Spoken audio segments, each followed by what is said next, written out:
Bismillahirrahmanirrahim. Nahmaduhu wa nusalli wa nusallim ala rasulihil karim. Amma ba'da.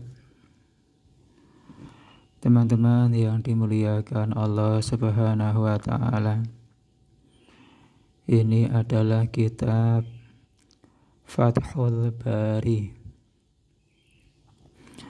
yang merupakan syarah atau penjelasan dari kitab Sahih Bukhari. Di sini kita akan membahas mengenai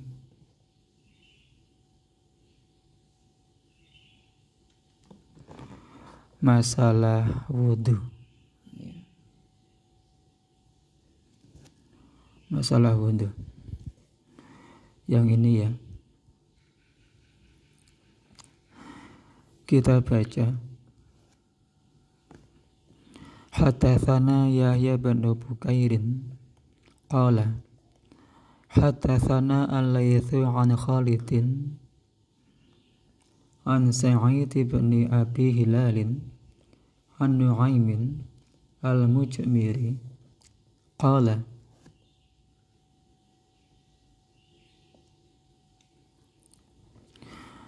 Raqitu ma'a Abi Hurairata ala dhahril masjidi fatawadda'a. Nu'aim al-Mujmir ia berkata, aku naik bersama Abu Hurairah radhiyallahu anhu ke atas masjid. Naik ke atas masjid, kemudian ia, yaitu Abu Hurairah radhiyallahu anhu, berwudu. Faqala, kemudian ia berkata, Inni sami'tun nabiyya sallallahu alaihi wasallam yaqul inna ummati yud'auna yaumal qiyamati ghurran muhajjalina min atharil wudu'i faman istata'a minkum ayyutila ghurratahu falyaf'al. Abu Hurairah radhiyallahu anhu ia berkata, sesungguhnya aku mendengar Nabi sallallahu alaihi wasallam bersabda, sungguh umatku akan dipanggil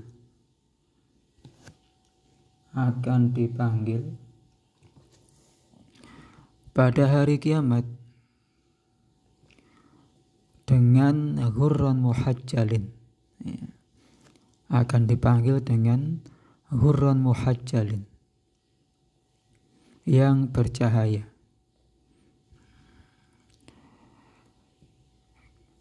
Karena sebab dari wudu, ya, bekas wudu.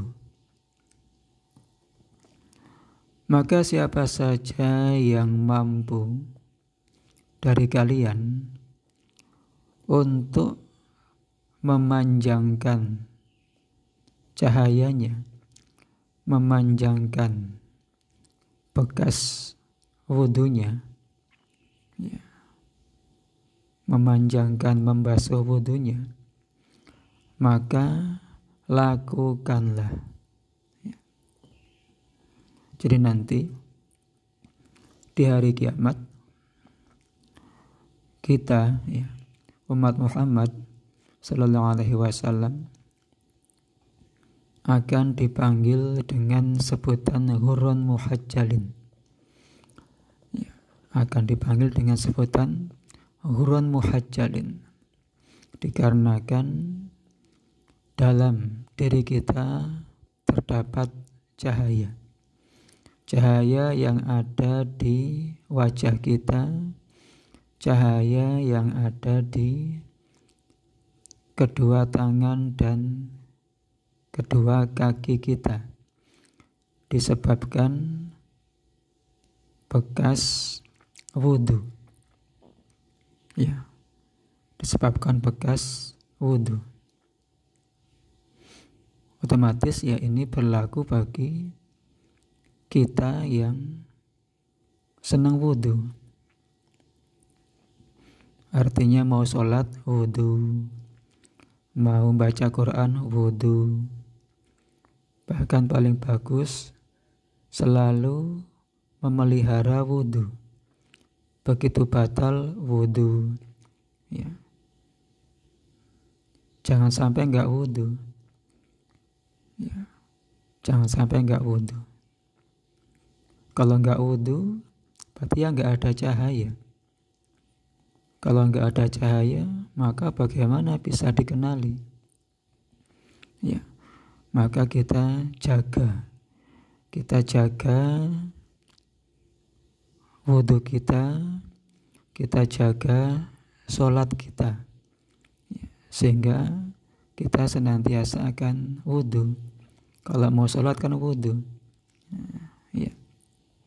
Jaga sholat kita supaya dalam diri kita nanti akan ada cahaya yang dengannya kita bisa dikenali. Nah, kalau Nabi sudah kenal dengan kita, kenal bahwa kita ini umatnya, maka insya Allah pasti akan mendapatkan syafaatnya. Ya, oleh karena itu jaga sholat supaya kita bisa wudhu. Bagus jaga wudhu. Ya. Dan kalau kita bisa melebarkan wudhu kita, ya, maka kita lebarkan, kita panjangkan supaya bekas wudhunya juga lebar, panjang, cahayanya menjadi tambah bersinar, ya. Terus ini Fathul Bari, ya, bukan, ini Sahih Bukhari. Jadi sekarang yang ini keterangannya adalah Fathul Bari. Nah, di sini ya, yang dimaksud dengan umatku kata Nabi. Jadi umat Nabi itu ada dua. Ada yang namanya umat ijabah, yaitu umat yang ijabah, yang menerima seruan Nabi, menerima ajakan Nabi, menerima Islam, yaitu orang Islam, kaum muslimin. Itu namanya umat ijabah. Dan yang kedua namanya umat dakwah, umat dakwah, yaitu orang-orang yang belum menerima Islam. Itu namanya umat dakwah. Nah, di sini maksud ummati di sini ya adalah ummatul ijabati. Maksud umatku di sini adalah umat ijabah. Wahum al-muslimun, yaitu orang-orang Islam, kaum muslimin. Mereka lah nanti yang pada hari kiamat akan dipanggil dengan sebutan hurran muhajjalin. Wa qad tatlaku ummatu Muhammadin wa yuradu biha ummatat da'wati. Kadang dalam hadis, ya, umat Muhammad itu kadang dimutlakan, tidak ada penjelasan apakah itu umat ijabah ataukah umat dakwah. Dan kadang ketika dimutlakan tersebut yang dimaksud adalah umat dakwah. Kadang seperti itu.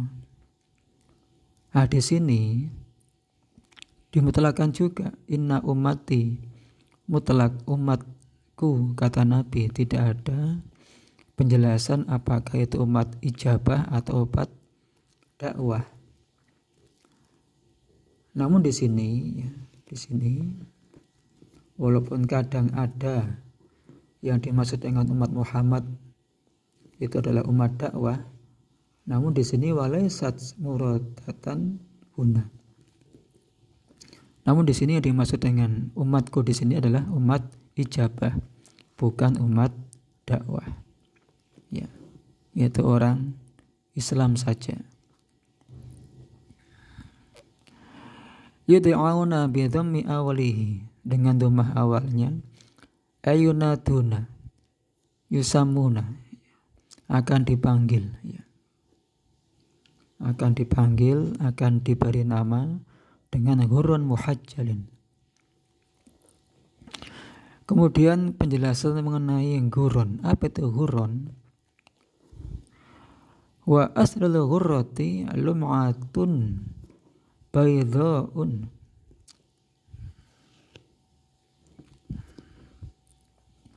takunu fi jabahatil farsi.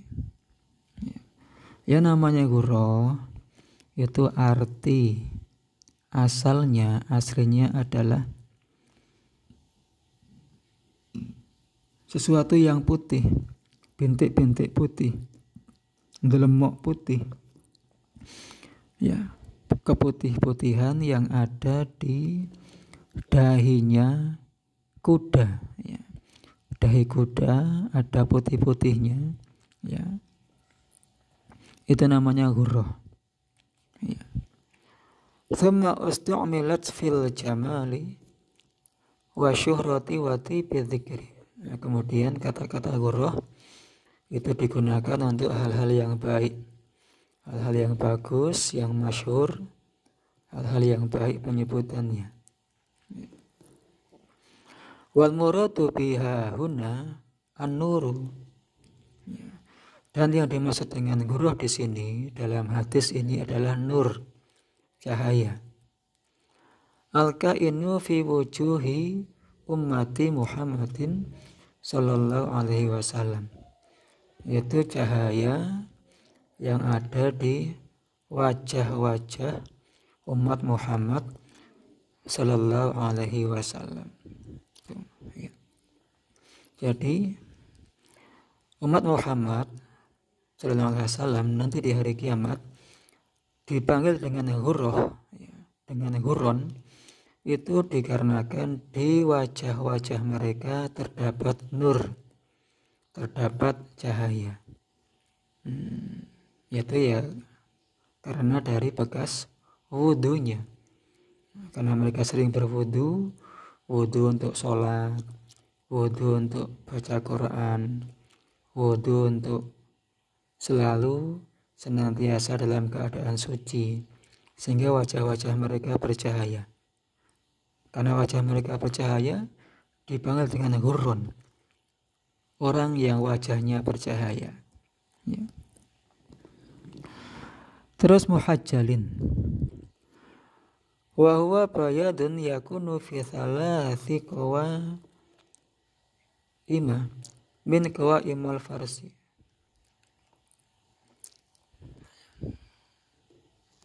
Kalau muhajjalin itu warna putih yang ada di kaki kuda,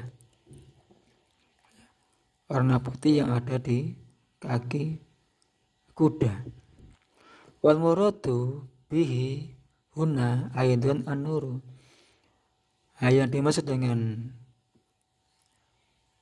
di sini muhajjalin di sini juga nur, cahaya, cahaya yang ada di kedua tangan dan kedua kaki kaum muslimin, umat Muhammad sallallahu alaihi wasallam pada hari kiamat nanti. Nah, nanti di hari kiamat, ya, umat Muhammad sallallahu alaihi wasallam akan dipanggil ghurran karena wajah mereka bercahaya, dan muhajjalin dikarenakan kedua tangan mereka bercahaya, kedua kaki mereka bercahaya. Karena sebab bekas dari wudunya. Nah, itu ya. Terus di sini ada pembahasan ya. Wastadalla al-Halimi bihadzal hadithi ala anna al-wudu'a min khasaisi hadhil ummati. Dari hadis ini ya, Al-Halimi membuat dalil ya, menjadikan hadis ini sebagai dalil bahwasanya wudu merupakan kekhususan umat ini. Ya. Beliau berpendapat bahwasanya wudu merupakan kekhususan umat ini. Zaman dulu tidak ada wudu. Dalilnya apa? Dalilnya hadis ini. Bahwasanya umat ini nanti akan dipanggil dengan ghurran muhajjalin karena bekas wudu. Artinya berarti karena ada bekas wudu, berarti wudu ya cuma untuk umat ini. Zaman dulu nggak ada wudu. Zaman dulu nggak ada syariat wudu. Wa fihi nadhrun. Di sini ada pembahasan ini. Ada pembahasan. Ada nazar, ada pandangan. Kenapa li'annahu thabata 'indal musannifi fi qissati Sarata radhiyallahu anha ma'al maliki alladhi a'taha hajaru.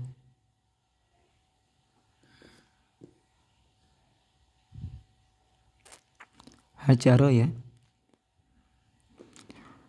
Karena apa? Karena di sini ya, dalam telah sabit bahwasanya ada kisah Siti Saroh. Kisah Siti Saroh radhiyallahu anha beserta raja Mesir ya. Raja Mesir yang mana Raja Mesir tadi memberikan kepada Saroh Siti Hajar ya. Ini kan kisah Nabi Ibrahim ya. Kisah Nabi Ibrahim yang mana ketika itu masih beristrikan Siti Saroh. Kemudian Siti Saroh diberi hadiah budak itu Siti Hajar radhiyallahu anha. Lama hama al-maliku bidunu minha qamat tatawat da'u wa tusalli ya. Yang mana ketika itu raja ingin mendekati Saroh ya, kemudian Saroh berdiri, kemudian wudu lalu sholat. Ada di sini dari kisah ini Saroh wudu, berarti kan syariat wudu itu sudah ada sejak zaman dulu, sejak zaman Nabi Ibrahim alaihissalam, bukan hanya ketika sekarang. Jadi pendapat yang mengatakan wudu adalah kekhususan umat ini di situ kurang pas ya, karena ada kisah Siti Saroh pun dulu wudu ketika mau didekati oleh Raja Mesir, wudu dan sholat. Wa fi qissati Jurayhin ar-Rahibi Aidon, dan juga dalam kisahnya Jurej ya. Kisahnya Jurej ar-Rahib ketika dia dituduh menghamili padahal enggak ya. Seorang rahib ahli ibadah, annahu qama fatawaddo'a wa sholat, yang mana beliau berdiri kemudian wudu dan sholat. Tsumma kalama al-ghulama, kemudian ia mengajak bicara kepada bayi yang lahir tadi. Nah, dari kisah ini fatawaddo'a, Jurej wudu, Juraj wudhu. Artinya apa? Artinya wudhu sudah ada sejak zaman dulu. Bukan merupakan kekhususan umat ini. Fadzahiru annalladzi ukhtussat bihi hadhil ummatu huwa al-ghurratu wa tahjilu la aslul wudu'i. Maka dohirnya yang menjadi kekhususan umat ini itu bukan wudunya, tapi apa? Tapi ghurrah dan tahjilnya. Yang menjadi kekhususan umat ini bukan syariat wudunya, tapi apa? Tapi bekas wudunya yang menjadi cahaya. Itulah yang menjadi kekhususan umat ini. Bekas wudunya nanti akan menjadi cahaya, sehingga wajahnya bercahaya, kedua tangannya bercahaya, kedua kakinya bercahaya. Tuh. Ya.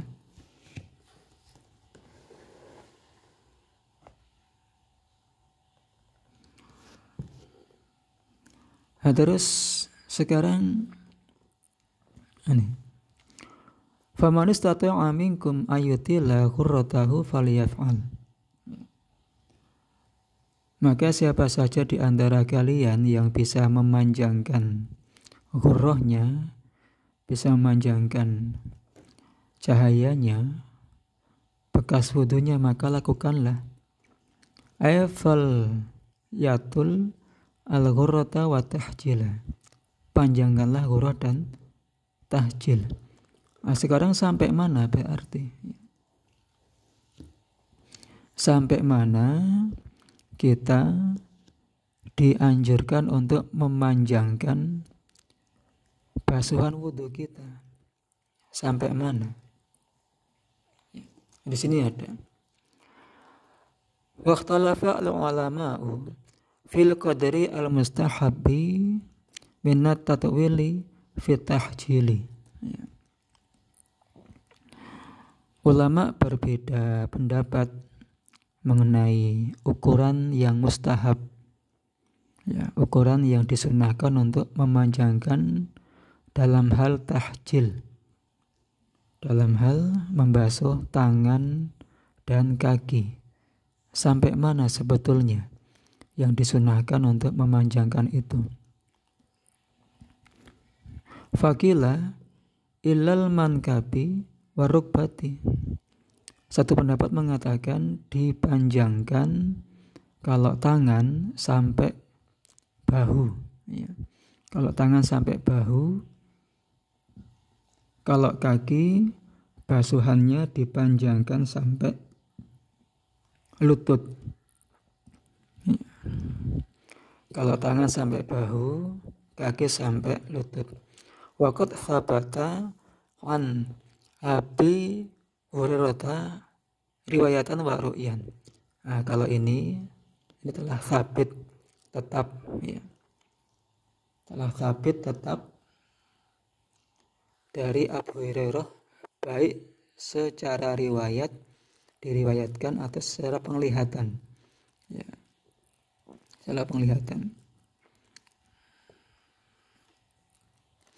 Dan juga dari Wani Bani Umar bin fi'lihi, dan juga ini merupakan perbuatan Ibnu Umar radhiyallahu anhu. Beliau membasuh tangan sampai bahu, membasuh kaki sampai lutut. Ini termasuk perbuatan Ibnu Umar radhiyallahu anhu. Akhrajahu Ibnu Abi Syaibah wa Abu Ubaid bi sanadin hasanin, dengan sanad yang hasan. Wakila al-mustahabbu aziyadatu ila nisfil adhuti. Satu pendapat mengatakan mustahabnya adalah lebih dari setengah lengan. Kalau tangan lebih dari setengah lengan. Kalau kaki lebih dari setengah betis. Itu yang mustahab. Satu pendapat mengatakan lebih dari setengah lengan kalau tangan ya, kalau kaki lebih dari setengah betis. Wakila ila fawqa dzalik. Ada lagi pendapat mengatakan lebih tinggi daripada itu. Ya. Enggak sampai lutut, enggak sampai bahu, tapi lebih tinggi dari setengah